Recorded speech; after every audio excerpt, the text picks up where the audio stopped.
Gwendolyn brooks का अ light and diplomatic bird बहुत ही एक सिंबॉलिक पोएम है, ठीक है, जिसमें गॉड के बारे डिस्कस किया गया है एक बर्ड के आड़ में, ठीक है। तो सबसे पहले हम लोग जो पूरा पोएम है उसका लिटरल अर्थ समझेंगे कि बर्ड का हिसाब से कैसे क्या क्या बताया गया पोइट ने, और उसका बाद में सिंबॉलिक अर्थ प्रकाश करूंगा कि गॉड का बारे कैसे कैसे बताया गया, ताकि आप लोगों को समझने में दिक्कत ना हो। Okay, so let's start. A light and diplomatic bird is lenient in my window tree। तो एक हल्का सा और डिप्लोमेटिक बर्ड, डिप्लोमेटिक का एक्चुअल अर्थ होता है कूटनीतिक, ठीक है। अब यहाँ बर्ड तो कूटनीति कर नहीं सकता, तो यहाँ डिप्लोमेटिक इन द सेंस वो नेगोशिएट करने आया है, ठीक है ना, वो कुछ कन्विंस करने आया है, समझाने आया है ना। पोएट को is lenient in my window tree. Lenient का मतलब होता है बहुत ही आपका मर्सीफुल, ठीक है, मर्सीफुल, पीसफुल, ठीक है, जो आपको कंफर्ट दे सके। इन माई विंडो ट्री, तो मेरा पेड़ है, ठीक है, विंडो के बगल में मेरा पेड़ है, वहाँ पे आया है एक बर्ड, एक छोटा सा हल्का सा बर्ड, लग रहा है मुझे कन्विंस करने आया है, मुझे समझाने आया है, और बहुत ही वो पीसफुल है मेरे प्रति, बहुत ही वो कंफर्टेबल वो मुझे फील कराने का कोशिश कर रहा है, क्योंकि क्यों, मैं अकेला हूँ, ठीक है। पोइट यहाँ पे बहुत ही मानसिक परेशानी में है, बहुत ही तनाव में है, स्ट्रेस में है, ठीक है। अब वो बर्ड क्या करने आया है कि स्ट्रेसफुल सिचुएशन में, जैसे कूटनीतिक लोग क्या करते हैं कि कुछ टैक्ट्स अपना के, कुछ ट्रिक्स अपना के, कुछ अपने बातों से, कुछ अपने बिहेवियर से क्या करते हैं कि स्ट्रेस को हटा देने का कोशिश करते हैं। ठीक सेम काम बर्ड भी कर रहा है। बर्ड आया है अपना क्या करने, मुझे कॉन्सोलेशन देने, मुझे कंपनी देने, ठीक है, ताकि मुझे थोड़ा ठीक लगे। A quick dilemma of the leaves discloses twist and tact to me। तो एक जल्दी जो डिलेमा, डिलेमा मतलब होता है कि आपका कंफ्यूजन में पड़ जाओ, ठीक है, कभी आपके सामने एक दो चॉइस आ जाए कि ये करूं या वो करूं, समझ में नहीं आ रहा, इस चीज को कहा जाता है डिलेमा। अब डिलेमा ऑफ द लीव्स, जो पत्ते हैं, पत्तों को समझ में नहीं आ रहा कि बेचारे वो लोग करेगा क्यों। इसका मतलब है कि हवा चल रहा है, पत्ता थोड़ा इधर उधर मूव कर रहा है, तो इसीलिए बताया गया है कि पत्तों को ठीक से समझ में नहीं आ रहा कि करे क्या, कहाँ जाए, ठीक है। अब वो जो पत्तों हिल रहे हैं, वही चीज मुझे क्या हिंट दे रहा है कि कुछ ट्विस्ट एंड टैक्ट मेरे सामने लेकर के आया है ये बर्ड। ये मेरा जो स्ट्रेसफुल सिचुएशन है, मेरा जो मानसिक अभी हालात खराब है, मुझे अकंपनी करने आया है, शायद मुझे कुछ ट्रिक्स बताने आया है, शायद मुझे ये कुछ सलाह देने आया है कि कैसे स्ट्रेसफुल सिचुएशन से आगे बढ़ा जाए, ठीक है। Who strangles his extremist need for pity of my imminence। Strangle का मतलब होता है चोक करना, गला घोट देना, ठीक है। एक्सट्रीमिस्ट मतलब एकदम बहुत चरम, एकदम ज्यादा से ज्यादा, नीड यानी जरूरत, तो जो अपना सबसे ज्यादा या सबसे अर्जेंट जरूरत को भी रोक रहा है, किस चीज के लिए, for pity of my eminence. Eminence का मतलब होता है डेंजर। इमिनेंस का दो मतलब होता है, एक मतलब होता है क्लोजनेस, ठीक है, और एक मतलब होता है डेंजर। तो यहां पे आप दोनों ही मतलब समझ सकते हो, ठीक है, कि मेरे करीब आने के लिए और मेरे डेंजर को दूर करने के लिए, डेंजर को दूर करने के लिए, मेरा स्ट्रेस को दूर करने के लिए, मुझे सलाह देने के लिए तो मेरे करीब आएगा ना, तो दोनों ही मतलब हो गया इमिनेंस का। तो मेरा करीब आके मेरे डेंजर को दूर करने के लिए वो अपना जो सबसे ज्यादा जरूरी नीड है उसको भी वो रोक रहा है। उसका ज्यादा जरूरी नीड क्या है, जाना, जा करके खाना वगैरह ढूंढना, ठीक है, अपना जो भी काम है वो करना, अपने बच्चों का ध्यान रखना, लेकिन वो सब छोड़ करके, वो अपना ड्यूटीज छोड़ करके किस चीज के लिए आया है, मेरे लिए आया है, पिटी। पिटी का मतलब होता है करुणा, मुझे मेरे हाल पे तरस आ गया, ठीक है, इसलिए मेरे पास आ गया।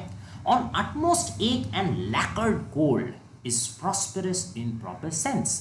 अटमोस्ट का भी मतलब होता है एकदम चरम, अल्टीमेट, ठीक है। एक का मतलब होता है पेन, दर्द, तो बहुत ही ज्यादा दर्द में, और लैकर्ड कोट, लैकर्ड का मतलब होता है कोटेड, जैसे हम लोग कोई पॉलिश चीज का वर्निश वगैरह करते हैं ना, कोट कर देते हैं ऊपर से, तो वैसे ही जैसे कोई ठंडा को, सर्दी को वैसे पूरा कोट कर दिया है, चारों तरफ इतना कड़ाके का सर्दी पड़ा हुआ है और इतना दर्द है, तो इतना सर्दी में, इतना प्रतिकूल वेदर में भी वो झेल करके, दर्द झेल करके आया है, किस चीज के लिए, अपना काम रोक करके, अपना ड्यूटी रोक करके, इतना दर्द में, प्रतिकूलताओं में आया है मेरा मदद करने के लिए, तो उसी को कहा जा सकता है प्रॉस्परस इन प्रॉपर सेंस। एकदम सही सही मायने में उसको प्रॉस्परस कहा जा सकता है। प्रॉस्परस यानी समृद्धिशाली, ठीक है, जिसके पास बहुत कुछ है, ठीक है।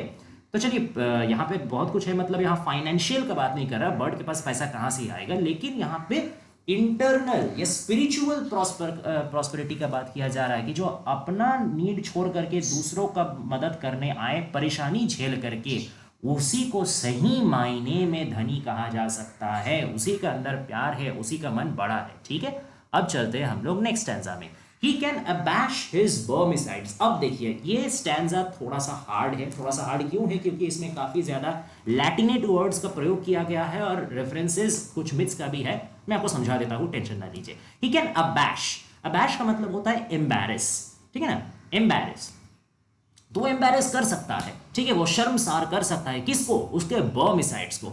अब बर्मिसाइड्स का ये एक अरेबियन नाइट का एक कथा है, एक टेल है, जिसमें एक जो राजा है वो एक बेगर को प्रॉमिस करते हैं कि तुम आना, तुमको मैं ढेर सारा पकवान खूब बना के अच्छा से फीस्ट तुमको दूंगा। लेकिन जब वो बेचारा बेगर आता है राजा के बात में भरोसा करके, तो देखता है कुछ नहीं है, खाली है। तो ये बर्मिसाइड्स एक तरीके से क्या हुआ? एक फॉल्स एक्सपेक्टेशन, एक धोखा, ठीक है। तो अपना जो फॉल्स एक्सपेक्टेशन है ना, उसको एम्बैरेस कर दे सकता है। फॉल्स एक्सपेक्टेशन उसको क्या एम्बैरेस करेगा? वही उसको एम्बैरेस करता है, उसको कोई फर्क ही नहीं पड़ता, ये सब चीज उसको टच नहीं करता, ये सब चीज से वो प्रभावित नहीं होता। The fantoccini of his range. Fantoccini मतलब होता है पपेट्स, ठीक है, उस तरह का पपेट्स जिसको हम लोग मतलब स्ट्रिंग से या हैंड से ऑपरेट करते हैं, ठीक है ना, और जो खुद से कुछ करने मतलब देखने से लगता है वही लोग सब कुछ कर रहे हैं, लेकिन एक्चुअली में उन लोगों को कोई और चला रहा होता है। तो फैंटोसिनी का द्वारा यहाँ क्या बताने गया कि जो भी उसका आसपास ऐसा कोई लोग है जो दूसरों के द्वारा चालित है और उसको मिसगाइड करने आ रहा है, या एक जो खुद से काम करने का जो इनेबिलिटी है, खुद का बात खुद से रखने का जो इनेबिलिटी है, दूसरों से चालित होने का जो ये वीकनेस है, ये वो पास ओवर कर जा रहा। फैंटोसिनी ऑफ हिज रेंज, उसका रेंज में, उसका गिरथ में, उसका आसपास में जितना भी ऐसा मतलब आदमी है या उसका अपना भी इनेबिलिटी टू स्पीक आउट है, उसको वो पास ओवर कर जा रहा, उसको वो मतलब ओवरटेक कर जा रहा, ठीक है, फर्क नहीं पड़ रहा। वास्ट। अब देखिए, अब 4 क्वालिटीज का बात किया गया उस बर्ड के बारे जो कि पोएट को बहुत पसंद है। क्यों पसंद है? क्योंकि पोएट का खुद के अंदर वो नहीं है, वो चाहते हैं, वो डिजायर करते हैं कि ये सब क्वालिटी उनके अंदर हो, बट है नहीं, बर्ड के अंदर है। क्या क्या quality? Let's see. Vast. Vast का मतलब होता है वाइड स्प्रेड, कोई लिमिटेशन नहीं होना, कोई बाउंड्री नहीं होना। सेक्युलर। सेक्युलर का मतलब होता है कि जो कोई पर्टिकुलर रिलीजियन में मतलब स्टिंजेंट नहीं है, बिलीवर नहीं है, ठीक है, वो सब कोई को इक्वली एक्सेप्ट करता है, धर्मनिरपेक्ष जिसको कहते हैं, ठीक है। तो यहाँ अब पक्षी का क्या ही धर्म होगा, यहाँ पे सेक्युलर का मतलब जो एक्सेप्ट करता है, जो कोई भी पर्टिकुलर टेनेट में बिलीव नहीं करके, मतलब स्ट्रॉन्ग बिलीवर, अंधभक्त नहीं होकर के, जो सबको इक्वली एक्सेप्ट करने का क्षमता रखता है। पोएट के पास इक्वली एक्सेप्ट करने का क्षमता नहीं है, पोएट बाउंड्री में बंधे हुए हैं, ठीक है ना। जो ये लिखा है वास्ट मतलब क्या? बाउंड्री नहीं है, पोएट अपना बाउंड्री में बंधे हुए हैं, वो अपने जिंदगी की परेशानियों से बंधे हुए हैं, वो अपने जिंदगी की परेशानियों को एक्सेप्ट नहीं कर पा रहे हैं। Is not secular in that sense. And apt. Apt का मतलब होता है आपका अप्रोप्रिएट, ठीक है, सिचुएशन का मुताबिक उपयुक्त। पोएट ये भी नहीं है, वो अपना सिचुएशन के हिसाब से उपयुक्त नहीं है, क्योंकि वो अपना सिचुएशन को झेल नहीं पा रहे, वो अपने सिचुएशन को डील नहीं कर पा रहे, लेकिन वो पक्षी कर पा रहा। And admirably strange. एडमिरेबली का मतलब होता है बहुत प्रशंसनीय तरीके से, प्रेज वर्दी मैनर। स्ट्रेंज मतलब बहुत ही अलग, जिसको आप कॉमन नहीं, कॉमन मैन के साथ या कॉमन चीज के साथ आप उसको रिलेट नहीं कर सकते, वो सबसे अलग है। दैट मीन्स एक्स्ट्रा ऑर्डिनरी, ठीक है ना। तो ये सब क्वालिटी बर्ड में है जो कि पोएट में नहीं है। बर्ड आसमान में उड़ता है, वो धरती का लिमिटेशन से बंधा हुआ नहीं है, वो सब कुछ को एक्सेप्ट कर पाता है, सब कुछ को एक्सेप्ट कर पाता है, इसीलिए वो पोएट का पास आया है, अपना सारा चीज छोड़ के, अपना नीड छोड़ करके, ठीक है ना। उसको क्या फर्क पड़ता है कि कोई दुखी है या ना दुखी है, ठीक है ना। पोएट तो जाकर के बर्ड को, उसके बच्चे को खिलाने पिलाने के बारे में सोच रहे, लेकिन फिर भी उसको क्या पड़ी है कि पोएट के बारे आकर के सोचो। यही है उसका उदारता, ठीक है, जो पोएट को उससे अलग करता है। अब आते हैं next. Augmented by incorrigible conviction of his symmetry। Augmented का मतलब होता है increased, बढ़ जाना, ऐसा कोई चीज बढ़ जाना जिससे इंप्रूवमेंट हो, ठीक है। Incorrigible का मतलब होता है unchangeable, अपरिवर्तनीय, ठीक है। Conviction का मतलब होता है belief, एक faith, और symmetry का मतलब होता है कि एक समानता, ओके, चाहे वो शेप में हो, चाहे वो आपका मेंटालिटी में हो, चाहे वो आपका फेथ में हो, एक समानता, ठीक है। तो augmented by incorrigible conviction of his symmetry, यानी कि उसका जो शारीरिक गठन है या उसका जो मानसिक भी गठन है उस बर्ड का, वो एक समान है, उसमें बैलेंस है, ठीक है। और इसमें उसको काफी फेथ है, ठीक है। अपना शारीरिक गठन में भी उसको फेथ है, अपना मानसिक गठन में भी उसको फेथ है कि मैं सबका लिए एक समान हूं, मैं किसी के साथ इनजस्टिस नहीं करता, डिस्क्रिमिनेशन नहीं करता, सबको मैं हेल्प करने जाता हूं। और यही जो उसका कन्विक्शन है, यही जो उसका विश्वास है, वही तो उसको अनचेंजेबल बनाता है, वही उसको और इंप्रूव करता है, ठीक है ना।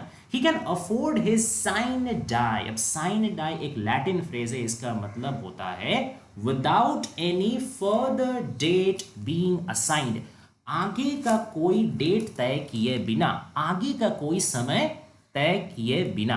अब इस चीज को थोड़ा समझना पड़ेगा, यहां आगे का समय तय करने का बात क्यों आया।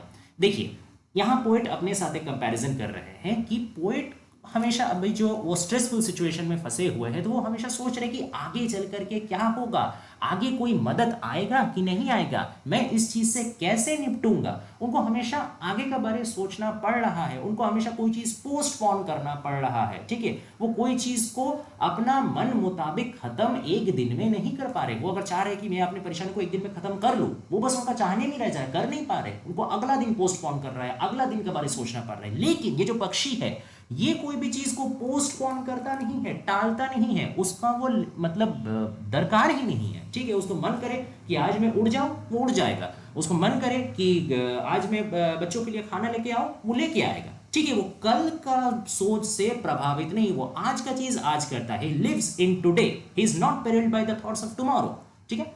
ही can afford to pity me. अब वो बता रहे हैं, पोइट क्या बता रहे हैं कि इतना सारा क्वालिटी जो बर्ड में है, जो कि मेरा में नहीं है, इसी वजह से ये सुपीरियर टू मी, वो मुझसे अव्वल दर्जे का है, और इसीलिए उसका हक भी बनता है मुझ पे तरस खाने का। He has that capacity to pity me, okay. whose hours at best are weeds or beaches। अब यहाँ पे whose का मतलब वो अपने बारे बात कर रहे हैं। देखिए, इसे पिछले लाइन से कनेक्ट कीजिए, आपको समझ में आ जाएगी। he can afford to pity me whose, मतलब वो मुझे पिटी कर सकता है जिसका, यानी वो अपने बारे में बता रहे हैं कि मेरा समय क्या है। आवर्स मतलब यहाँ टाइम, समय, जिसका समय एट बेस्ट, बहुत ज्यादा बेहतर से भी बेहतरीन हो, तो उसका समय कैसा है, वीड्स और बीजेस। यहाँ पे कलर का बात किया गया।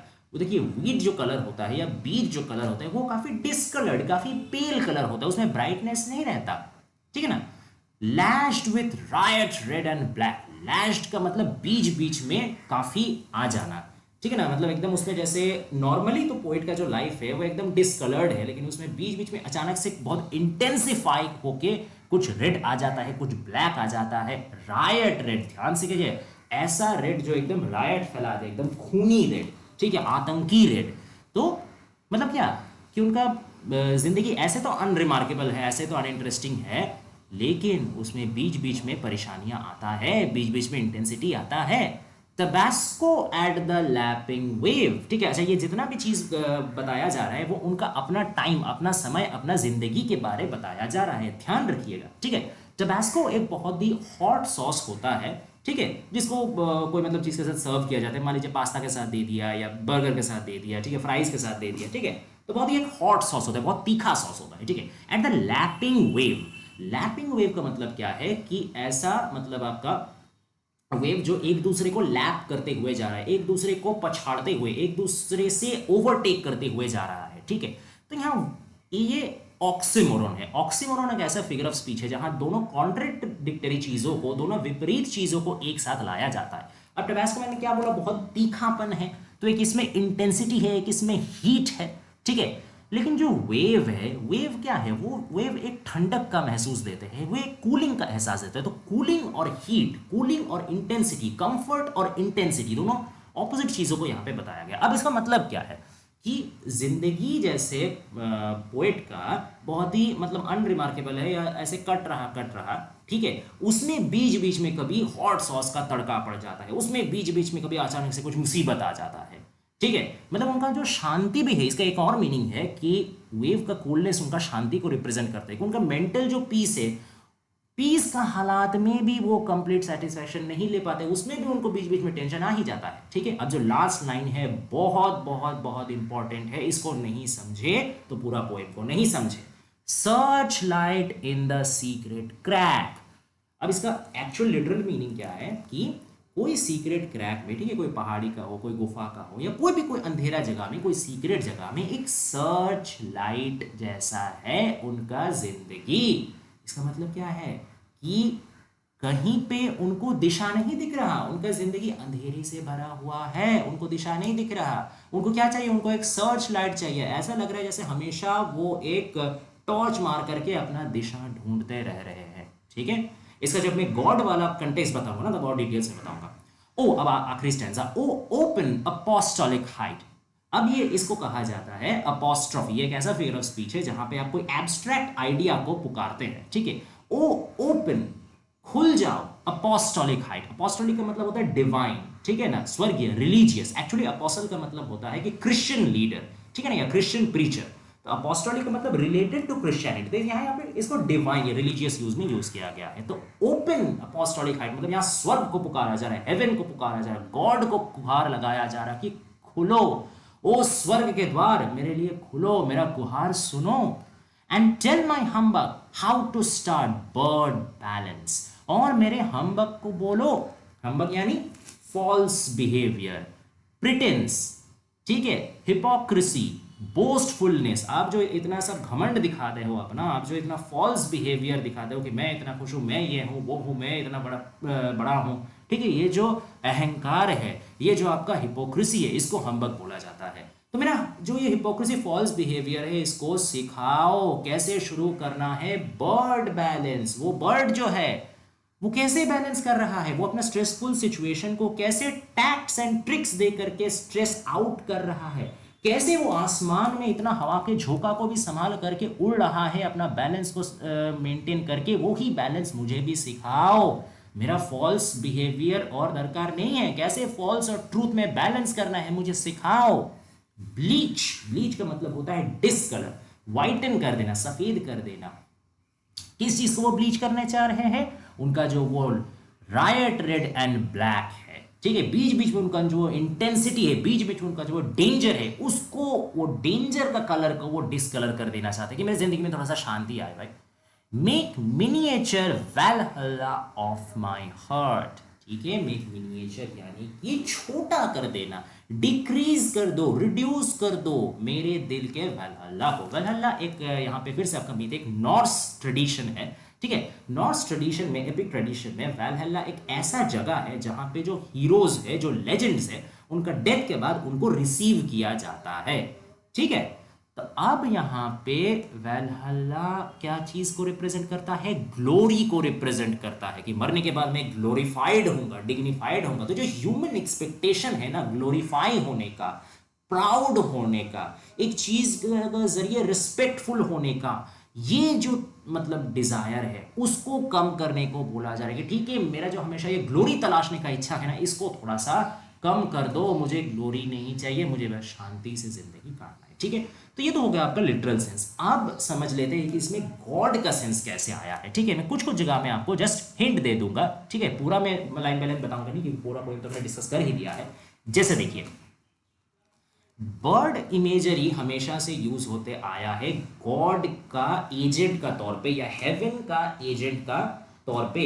या आप अगर to the skylark poem में देखेंगे शेली का, उसमें भी ये आपका सेंस है। या शेक्सपियर भी अपने सोनेट्स में बर्ड को बहुत ज्यादा हेवन का एजेंट का तौर पे यूज किए हैं। तो ये बहुत एक आर्केटाइपल इमेज है, बहुत क्लासिकल सिंबल है कि bird is an agent of haven. तो ये एक तरीके से भगवान को, ईश्वर को, ठीक है ना, गॉड का दूत है, गॉड का एम्बेसडर है, गॉड का भेजा हुआ एक एंजल है जो मैसेज लेके आया है गॉड का, ये पोएट का पास, ठीक है।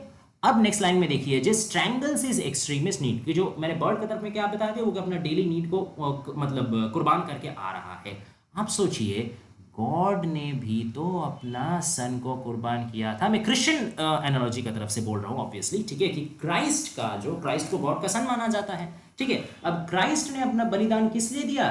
टू एब्सॉल्व द ह्यूमन सिन, ठीक है ना, इंसान की गलतियों को ताकि माफ कर दे गॉड, इसीलिए उन्होंने उन्होंने अपना बलिदान दिया, है ना, इतना परेशानी झेल करके भी, तो वही तो प्रॉस्परस है। जो गॉड भी तो देखो, गॉड ने अपना इतना प्यारा बेटे का सैक्रिफाइस दे दिया, किसको बचाने के लिए? मानव जाति को बचाने के लिए, उसका गुनाह को अब्सॉल्व करने के लिए। तो उन्हीं को सही मायने में प्रॉस्परस कहा जा सकता है। खजाना तो उन्हीं के पास है, गॉड के पास ही है, वही तो मालिक कायनात है, वही तो सब कुछ कर सकते हैं, है ना। तो only God can do everything, only God has no limits but human have, ठीक है ना।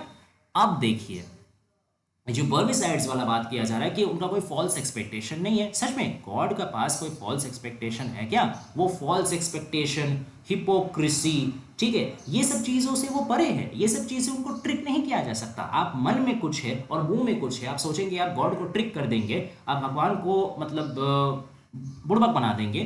No, he is much much much superior to you in this facets, isn't it? अच्छा, फिर वास्ट, ऑब्वियसली गॉड का कोई लिमिट नहीं है।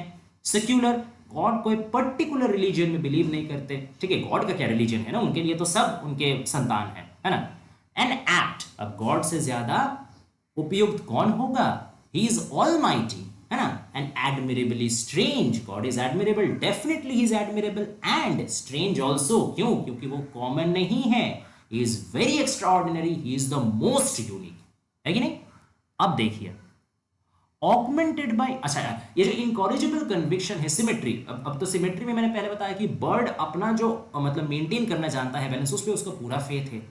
God भी तो अपना जो जजमेंट है, अपना जो न्याय है, वो भी तो वो मेंटेन करते हैं। इसीलिए तो सब कोई गॉड को इतना विश्वास क्यों करता है। यहाँ पे दुनिया में चाहे जस्टिस कुछ भी हो, दुनिया में सब कोई मान सकता है कि हाँ भाई, दुनिया का जजों से गलती हो सकता है, दुनिया का कोर्ट से गलती हो सकता है, दुनिया का पुलिस से गलती हो सकता है, लेकिन ऊपर वाले से गलती नहीं होगा। उसके सामने कोई सफेद काला, कोई ऊंच नीच, कोई गरीब अमीर नहीं है, उनके सामने सब कोई एक समान है। And that is most greatest powerful thing, ठीक है ना। यही उनको अनचेंजेबल बनाता है। God is unchangeable, God is the most constant thing, ठीक है, वो कभी नहीं बदलते, उनका मर्सी कभी नहीं बदलता। अच्छा, एक और चीज मैंने बताना भूल गया, वो जो पहला स्टैंजा में था ना, lenient on my window, lenient का मतलब क्या होता है? मर्सीफुल। अब गॉड से ज्यादा मर्सीफुल कौन होगा, है कि नहीं। स्ट्रेस्ड आउट सिचुएशन में अगर आपको तसल्ली चाहिए, अगर आपको सुकून चाहिए, तो गॉड से बेहतर सुकून आपको कौन देगा? Turn to God, turn to your religion, arise your spirituality. यही मैसेज दिया गया है कि जब आप स्ट्रेस्ड आउट हो, जब आप परेशानी में हो, गॉड से बात करो, उनको बताओ, ठीक है ना। अब ये बीज वाला स्टैंजा में आ जाइए कि वीड्स और बीज lashed with riot red and black. अब क्या है कि जाहिर सा बात है, ये तो इंसानी हालत ही हुआ कि बीच बीच में।